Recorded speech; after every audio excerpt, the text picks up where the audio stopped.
السلام عليكم ورحمة الله وبركاته. أهلا بكم في فيديو جديد واستكمالا للمتابعة المستمرة اللي احنا بنتابعها مع حضراتكم.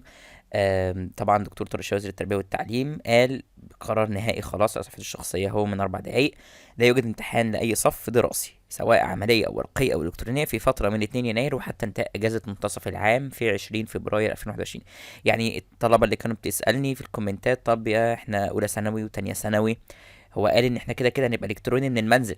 طيب هل بقى هنبقى في يناير في ميعادنا؟ لا، هتبقى من المنزل الكتروني على التابلت يعني، ولكن بعد يوم 20 فبراير او بعد يعني الاجازه اللي هتخلص دي.